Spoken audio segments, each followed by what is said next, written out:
Eh ben, Monsieur Mehdi Ibrahim God, merci d'avoir pris sur votre temps pour répondre à mes questions. Si vous le voulez bien, je vais commencer par faire un tout petit parcours, un tout petit résumé de votre parcours. Vous êtes né à Djibouti, vous avez fait vos études. Vous avez d'abord travaillé dans le secteur bancaire, notamment, je crois, en charge de l'analyse des crédits emprunteurs. Absolument. Puis vous avez ouvert un cabinet de commissariat aux comptes avec votre épouse. Vous êtes un militant de la première heure dans l'opposition. Vous avez d'ailleurs croisé à leur époque des personnalités comme, et il y en a bien d'autres, Cheko, Mohamed El Abbé, etc., pour ne citer que. En 92, vous avez créé un parti politique qui même a été à l'origine de plusieurs journaux. Tout ça dans le cadre du FUOD, dont vous avez pris la direction en 97 jusqu'à la signature des accords de paix entre le FRUD d'Ahmed Dini et le gouvernement en 2001-2002. Vous avez aussi participé à la création de la LDDH, qui était dirigée à l'origine par Jean-Paul Noël Abdi. Et puis, vous êtes à l'origine, vous êtes à la création de l'ARD, dont vous êtes vice-président et vous êtes toujours vice-président. Vous êtes parti en exil en Angleterre en 2005, mais tout en conservant vos fonctions au sein de l'ARD, et vous avez été le représentant d'abord auprès de l'UAD, puis de l'USN, de l'ARD, auprès de ces coalitions. Aujourd'hui, vous figurez parmi les premiers fondateurs de la Charte de transition démocratique, la CTD, et vous avez soutenu l'appel du Bourget dès l'origine, puis vous êtes beaucoup impliqué dans la construction de la Charte. Vous en êtes membre du directoire. Voilà ce que j'avais noté de nos entretiens. C'est ça, absolument. C'est ça. Bon, alors, d'abord, votre rôle au sein de la CTD, vous êtes membre du directoire, mais est-ce qu'on peut en savoir un peu plus sur le travail que vous faites ou vos responsabilités? Vous êtes sûrement dans plusieurs commissions. Absolument. Bon, oui, au sein du directoire, je suis à la fois membre du directoire qui n'a pas encore défini l'ensemble des fonctions de tout un chacun, à part donc nommer déjà. Donc, c'est déjà les responsables du directoire qui sont du nombre de 8, plus un qui n'a pas encore pris ses fonctions. Mais je suis d'abord dans la commission des finances, mais aussi dans une commission au sein du directoire du contrôle de l'ensemble des commissions et des travaux des commissions réalisés par groupe en fonction donc des capacités ou du savoir-faire de tout un chacun, donc membre de la CTD. Très bien. Donc oui, on l'appelle le comité de suivi, c'est ça? Je ne suis pas membre du comité de suivi, moi je suis membre du comité du directoire. Voilà. D'accord. Voilà, il faudra qu'un jour nous ayons un organigramme pour bien comprendre comment s'organise le travail au sein de la charte. Je peux vous expliquer schématiquement. En fait, vous avez d'abord au bas de l'échelle les commissions, puis on remonte un petit peu et nous avons le comité de suivi, lequel comité de suivi fait remonter en fait l'information et les travaux au niveau du directoire. Voilà comment schématiquement les choses se passent. D'accord, ça nous permet de mieux comprendre l'organisation. Il y a un grand nombre de commissions. Déjà, j'arrive pas à les recenser toutes, mais il y en a déjà pas mal de lancées. Il y a plusieurs commissions, notamment, je vous parlais tout à l'heure, tout de suite, des finances. Il y a la commission défense-sécurité, la commission décentralisation, la commission économie, la commission santé, la commission affaires sociales. En fait, il y a une multitude de commissions qui il y en a pas mal. Voilà, dans le cadre indispensable pour un État.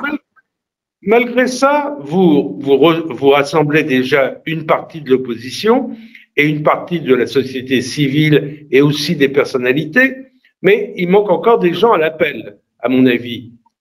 Est-ce que vous allez leur conseiller de venir travailler avec vous. Absolument, nous avons un potentiel de jeunes, contrairement à ceux qui figurent sur la liste, mais qui travaillent en background, c'est-à-dire derrière, dans les commissions, et qui ne sont pas visibles sur la liste des membres fondateurs ou des responsables des différentes commissions. Ça, c'est le plus important, et c'est un peu éparpillé dans le monde, que ce soit à Djibouti, en passant par le Canada, les États-Unis, la France, la Belgique, etc. La Suède, l'Italie, entre autres. Et voilà, donc, les jeunes sont là. Et je vous garantis que vous les aurez, d'ailleurs, un certain nombre qui seront tirés par échantillonnage sur votre écran, nous vous mettrons en contact. Ces jeunes travaillent dans le background, derrière, parce qu'ils sont spécialisés dans certains domaines, comme notamment la décentralisation, la santé. Certains travaillent dans des agences internationales de la santé et interviennent dans le travail des commissions pilotées par une personne, membre signataire donc de la charte. D'accord, d'accord. Alors, comment est-ce que vous allez, à partir de quand et comment allez-vous communiquer sur les travaux de ces commissions? J'imagine que voilà, donc nous avons été un petit peu, si vous voulez, décalés par la période du Ramadan qui dure un mois, plus une semaine. Mais nous voulions déjà finaliser tout au moins à fin juin. Je ne sais pas si nous respecterons le terme en fait de l'échéance de ces travaux, mais il me semble que déjà l'ensemble des dossiers des différentes commissions soient finalisés au plus vite possible. Il y a des commissions déjà qui ont finalisé leurs travaux, mais il y a d'autres qui traînent un petit peu, et c'est ça le plus, en fonction aussi du choix de cette commission. Par exemple, la commission de santé demande à recueillir l'ensemble des données relatives à la santé à Djibouti, qui est un secteur quand même assez fort. L'éducation, pareil, c'est-à-dire au niveau budgétaire comme au niveau utilisation des donations, utilisation du budget national, utilisation de tas de choses. Et donc, l'ensemble de ces données permettront aux rédacteurs de pouvoir tirer au maximum et de faire des propositions surtout. C'est pas seulement le constat qui nous intéresse, mais c'est plutôt des solutions à ces problèmes-là, selon les secteurs. Voilà, donc, voilà. Oui, j'imagine qu'elles n'auront pas toutes fini au même moment parce qu'il y en a qui ont plus de travail que d'autres, à la limite. Absolument, absolument. La commission des finances dont je suis le numéro 2 n'a pas beaucoup de questions à se poser, à part tenir les recettes et les dépenses et donc aussi l'utilisation des fonds. C'est ça justement. Bon, donc ça ne demande pas beaucoup de travail, ça demande un tableau schématique qui puisse dire voilà, on a eu telle recette, on va dépenser ceci pour cela et on va diriger ceci par-ci. Mais d'autres commissions ont beaucoup plus de travail, comme celui de la commission de la décentralisation, qui demande à une étude dans les régions de l'intérieur leurs besoins, définir ce qui n'a pas été fait, voir ce qui peut être fait, et ainsi de suite. Très bien. Alors, j'imagine que vous avez toujours le souci, c'est ce que m'ont dit d'autres interviewés, vous avez toujours le souci de faire venir le plus de monde possible pour prêter main forte à ces commissions et pour apporter leurs idées et leurs sensibilités. Quelles sont les valeurs que partagent les membres de la commission? Quelles sont les grandes valeurs au sein de la CTD? Les grandes valeurs, elles sont de plusieurs ordres. D'abord, la valeur la plus importante est d'abord la valeur républicaine. C'est-à-dire à Djibouti, il n'y a jamais eu une république réellement dite, vraiment dite, oui, où on prime d'abord la justice. Il y a une absence de justice à Djibouti. Il y a une absence de démocratie. Il y a une absence de respect des droits de l'homme. Il y a une absence de développement. On détourne l'ensemble des rentrées des recettes de l'État au profit d'une famille. Et c'est surtout, il n'y a pas une armée nationale, purement nationale, mais c'est une armée clanique et tribale. Donc, à partir de là, il y a une refonte totale de la société djiboutienne. Donc, ces valeurs-là, ces grandes valeurs républicaines, si on peut dire, associent l'ensemble de nos concitoyens qui veulent sortir de ce débâcle qui existe depuis 43 ans de ces répressions qui perdurent, de ces exécutions extrajudiciaires, de ces emprisonnements faits à l'aveuglette et ainsi de suite. Donc, je crois que l'ensemble de ces valeurs républicaines amène l'ensemble de la communauté, et surtout les intellectuels, à pouvoir réfléchir sur la conservation des biens communs et le fait de sauver ce pays. En fait, c'est sauver le pays qui importe et sur des bases nouvelles. C'est là la Seconde République est le fondement de notre action pour faire une deuxième République avec un changement de la Constitution. Alors, j'imagine qu'un certain nombre de Djiboutiens ont été un peu échaudés, je ne sais pas si le terme est bienvenu, mais un peu échaudés par l'échec, disons, ou la moitié d'échec des coalitions précédentes, comme l'UAD, l'USN, etc. Là, qu'est-ce qu'on peut leur dire? Qu'est-ce qui est différent aujourd'hui? Ce qui est différent, c'est que d'abord, moi j'étais un des membres fondateurs de l'ensemble de ces coalitions, si on peut dire. C'est que ce qui est différent, c'est que d'abord c'était pas arrivé à des moments d'élection. Oui. À des périodes d'élection. Où tout oui, a été électoral, tout à fait. Électoral, et donc tout a été précipité.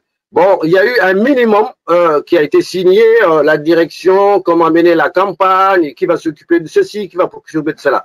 Mais là c'est une charte d'adhésion. C'est ça la grande différence, et l'acceptation d'un changement radical du système. Ce qui n'était pas le cas antérieurement. On accompagnait le système en voulant participer à des élections. Voilà, mais pas du tout à vouloir changer en profondeur la société djiboutienne et le système en place de la République de Djibouti, qui n'a fait que nuire.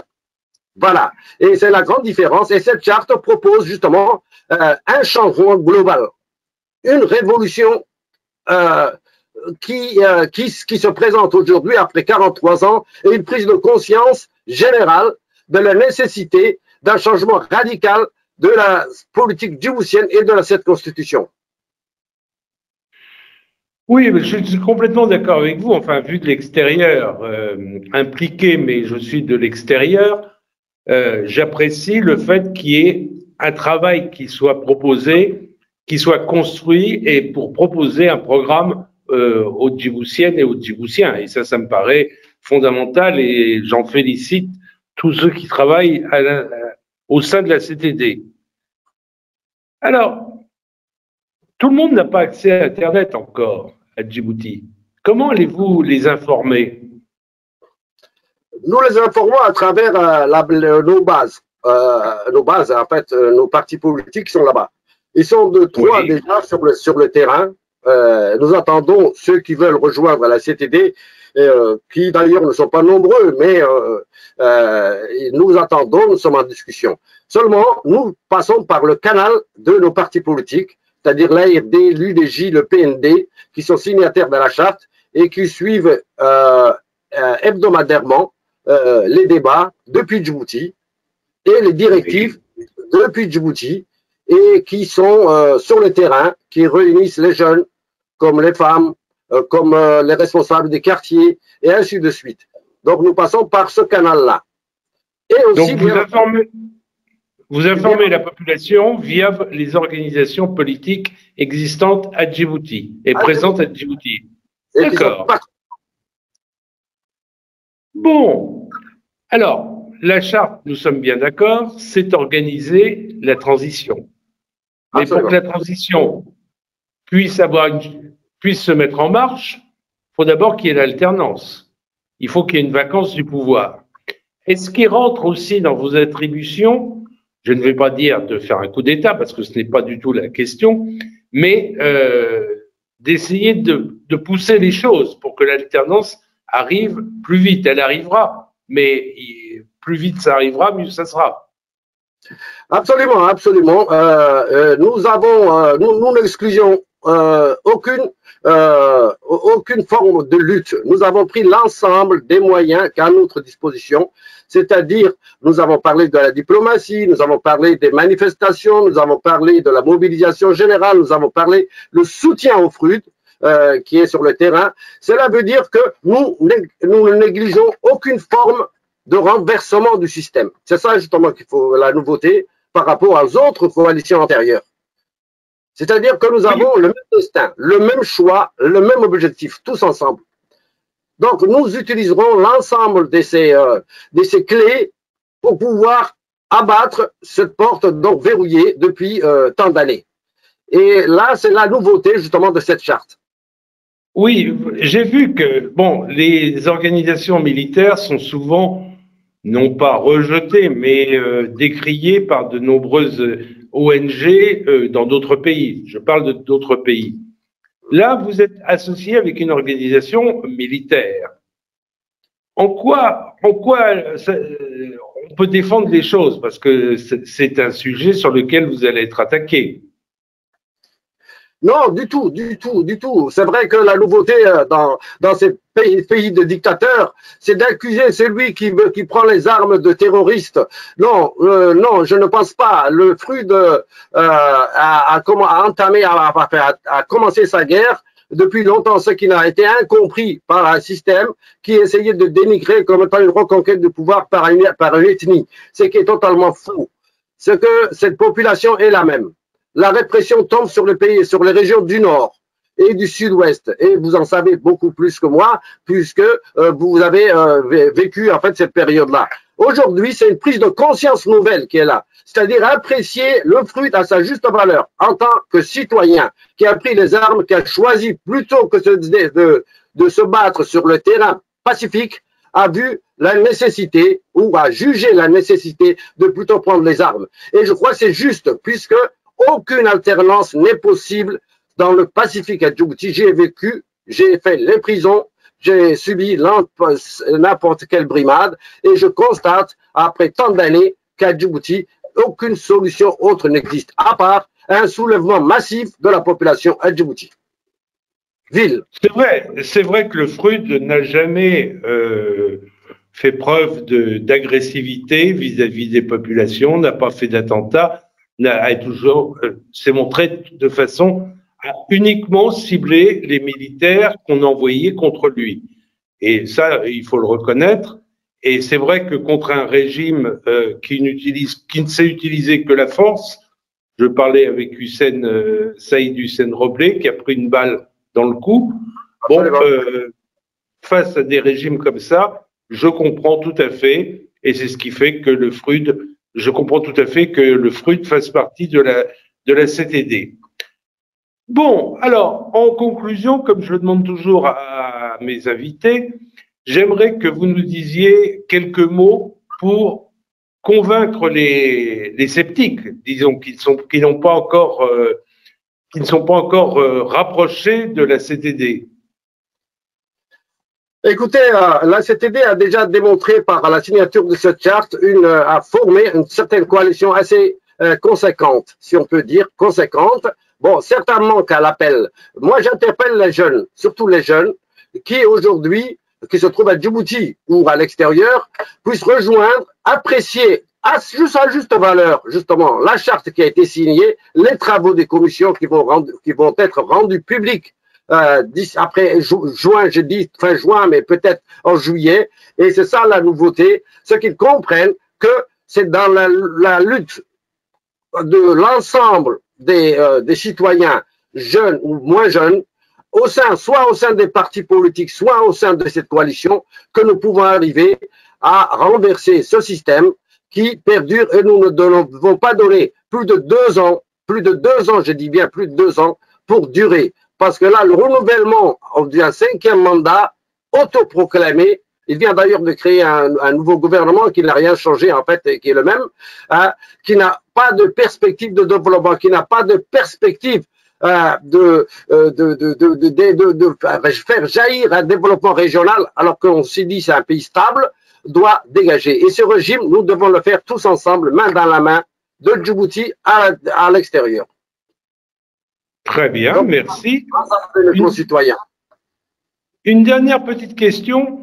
Qu'est-ce qui garantit, puisque si l'alternance vient, vous mettez en place la transition et vous désignerez un président qui sera président de Djibouti pendant 2 ans. Qu'est-ce qui garantit qu'au bout de 2 ans, le président n'aura pas envie de continuer en disant que la période de transition doit être poursuivie, etc., et de faire comme c'est arrivé de nombreuses fois dans d'autres pays, de continuer un régime autoritaire, disons les choses. De l'autre part, vous voulez dire, si nous arrivons à accéder au pouvoir, ben écoutez, là… Qu'est-ce qui garantit que au bout de 2 ans, ça sera bien des élections démocratiques? Vous avez raison, oui, c'est arrivé dans d'autres pays. Le travail des commissions dont on venait d'en parler est surtout déjà de préparer l'ensemble de programmes politiques de cette transition. Donc, il y aura des priorités qui vont être données dans ces travaux, des priorités criantes pour la population.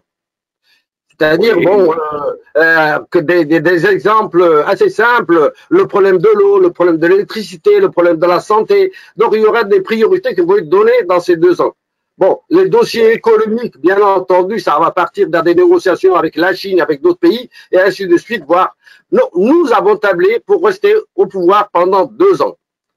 Dans ces 2 ans-là, il y aura l'organisation, bien entendu, et bien entendu, vous avez vu dans la charte qu'il y a une assemblée constituante qui va être mise en place, laquelle assemblée va définir ses priorités et donner la chance à un changement de cette constitution, avec des pouvoirs qui vont être donnés. Et il y aura des élections, donc à partir de la pluraliste, claire, simple et démocratique. D'un homme, une voix. Donc, avec la refonte des pièces d'identité, la refonte des cartes électorales. Donc, à partir de là, je crois que cette charte-là serait caduque. Serait caduque parce qu'un nouveau pouvoir va venir en place. Nous tablons pour réussir dans ces priorités et bien entendu, peut-être la continuité de ce qui ne pourra pas être fait pendant ces 2 ans pour donner la chance au prochain pouvoir à suivre parce que la transition aura eu lieu et aura changé beaucoup de choses. Oui, et j'ai vu que le président de la transition ne pourra pas être élu comme président ensuite, ne pourra pas participer aux élections. Très absolument. Bien. Absolument. Eh bien, écoutez, Monsieur Madi Ibrahim God, je vous remercie.